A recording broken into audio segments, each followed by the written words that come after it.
2 is conversion of prothrombin into thrombin. We've already seen how we've already seen how this factor is formed, which we call the prothrombin activator. Now, blood clotting is all about the formation of thrombin formation. Once the thrombin is formed, it definitely leads to clot formation.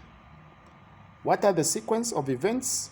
Number 1, prothrombin activator converts prothrombin into thrombin in the presence of calcium, which is factor 4. Once the thrombin has been formed, it initiates the formation of more and more thrombin molecules. This is called a positive feedback mechanism. The initially formed thrombin will further activate factor 5. Factor 5 in turn accelerates the formation of both extrinsic and intrinsic prothrombin activator. Stage 3. This is conversion of fibrinogen into fibrin. The final stage of blood clotting involves the conversion of fibrinogen into fibrin by thrombin. So thrombin will activate or will convert inactive fibrinogen into activated fibrinogen due to a loss of 2 pairs of polypeptide from each fibrinogen molecule. The activated fibrinogen is called fibrin monomer. Number 2, the fibrin monomers will polymerize with other monomers or with other monomer molecules and form a loosely arranged strand called fibrin. Number 3, later these loose strands are modified into dense and tight fibrin threads by what we call factor XII, that is factor 13, which is called the fibrin stabilizing factor, in the presence of calcium ions. So all tight fibrin threads are aggregated to form a meshwork of a stable clot. So these are the 3 stages involved in blood clotting. There is 1, formation of prothrombin activator, where there is formation of where there is a participation of intrinsic and extrinsic factor or pathways. Number 2, there is conversion of prothrombin into thrombin, and finally there is conversion of fibrinogen into fibrin. Now let's look at a blood clot. Okay, let's look at a blood clot.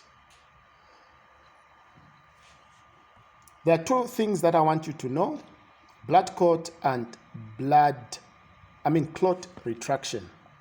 Blood clot is defined as the mass of coagulated blood which contains red blood cells, white blood cells, and platelets which are entrapped in a fibrin meshwork. But clot retraction, after the formation of the blood clot, it starts to contract. And after about 30 to 45 minutes, the straw-colored serum, it oozes out of the clot. The process involving the contraction of blood clot and oozing is called clot retraction. Okay, contractile proteins, namely actin, myosin, thrombostenin, in the cytoplasm of platelets are responsible for clot retraction. When you remember the structure of the platelet, it has what we call structural proteins, that is the actin, myosin, and thrombostenin. Okay. There's also this term called fibrinolysis. Lysis of blood clot inside the blood vessel is called fibrinolysis. It helps to remove the clot from the lumen of the blood vessel.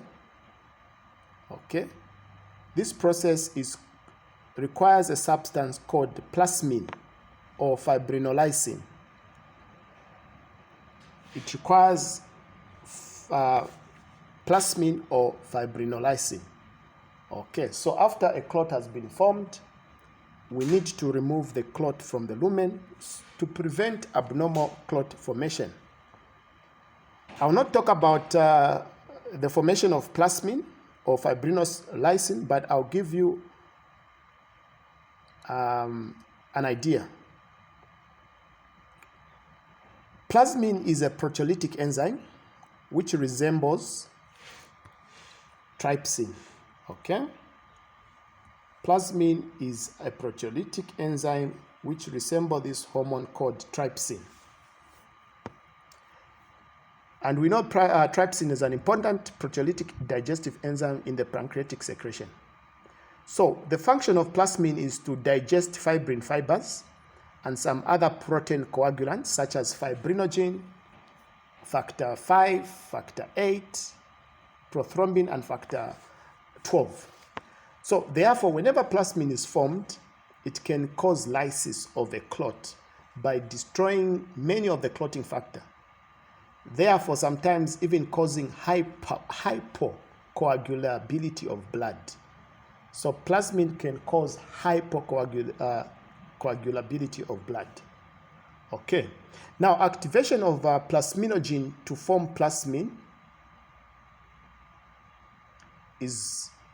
requires, or we can say, for plasmin to be formed, it requires the activation of plasminogen.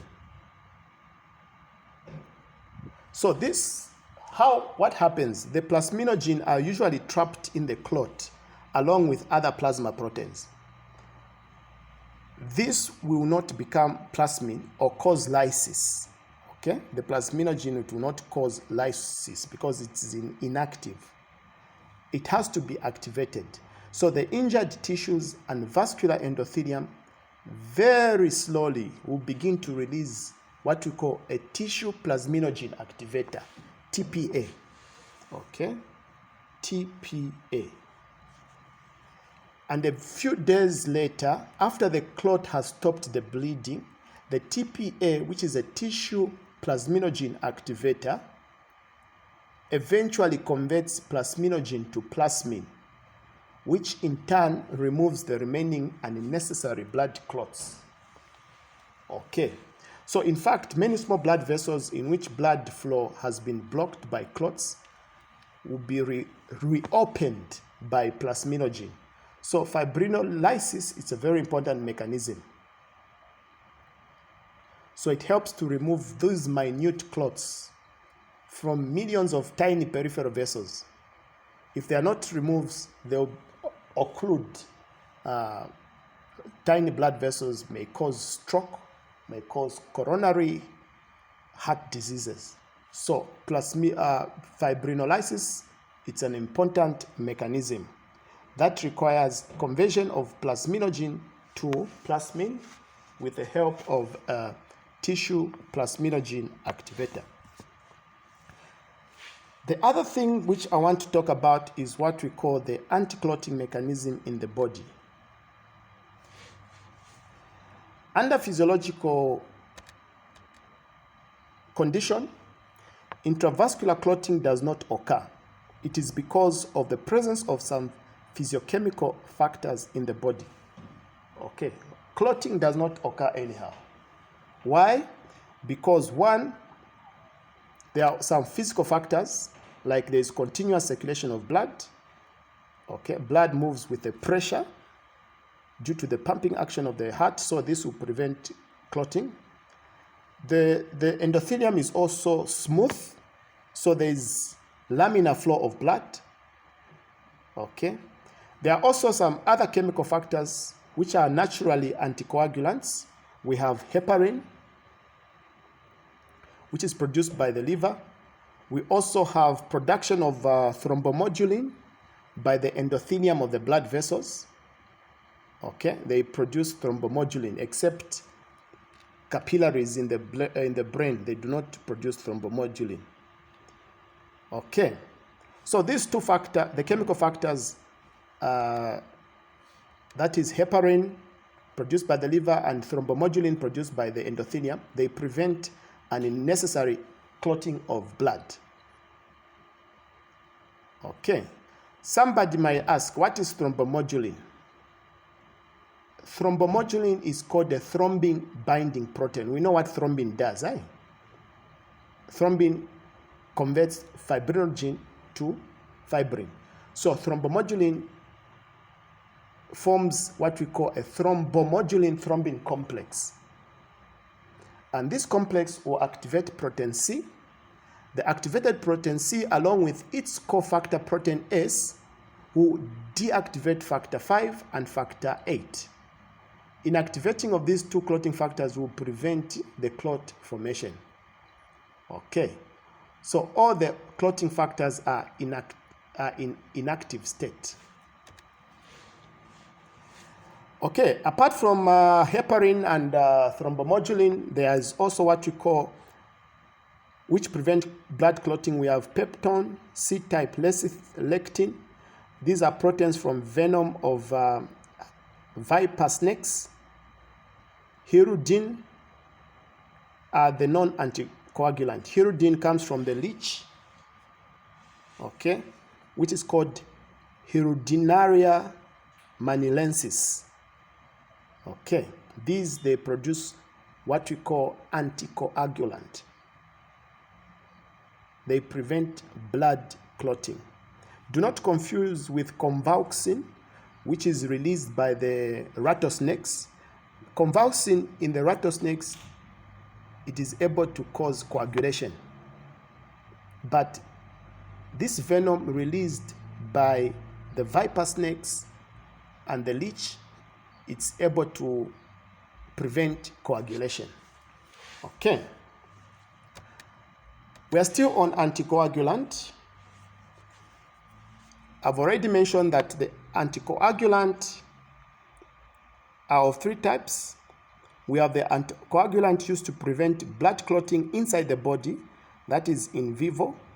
We also have anticoagulant used to prevent clotting of blood that is collected from the body, that is in vitro, in the test tubes. And we also have anticoagulant used to prevent blood clotting both in vivo and in vitro. Some of these anticoagulant is heparin. Okay, it is produced by the mast cells, which are the wandering cells present immediately outside the capillaries. So what's the mechanism of action of heparin? It prevents blood clotting by its anti-thrombin activity. We know the function of thrombin. So the mechanism of action of heparin, it has anti-thrombin activity. So it directly suppresses the activity of thrombin. Okay. It also combines with antithrombin 3, a protease inhibitor present in circulation, and removes thrombin from the circulation. Heparin also activates, although I've already said, it activates antithrombin 3, but it inactivates the active form of other clotting factors like IX, which is 9, 10, 11, and 12. Okay. Heparin is used in clinical setups to prevent intravascular blood clotting during surgery. Also, while passing the blood through the artificial kidney, heparin is added for the dialysis. It is also used during cardiac surgery, which involves heart-lung machine. It also involves to prevent blood clotting before transfusion. It's used also in laboratory as an anticoagulant, in vitro while collecting blood from various investigations. So heparin is one of the most expensive anticoagulant. Okay, so this is the mechanism of action of heparin. It suppresses thrombin action. It also deactivates these clotting factors, which we saw in the intrinsic and extrinsic pathway, the factor 9, 10, 11, and 12. Okay. The other one is coumarin. Okay, due to the interest of time, you can still look at this. They are all anticoagulant. And then we have EDTA. It's also an coagulant. And then we also have oxaloacetate oxalate compounds. Okay, we have the citrates. Okay, all right. So those are the anticoagulant. Make sure that you know their mechanism of action. The next, I'll look at the physical methods to prevent blood clotting.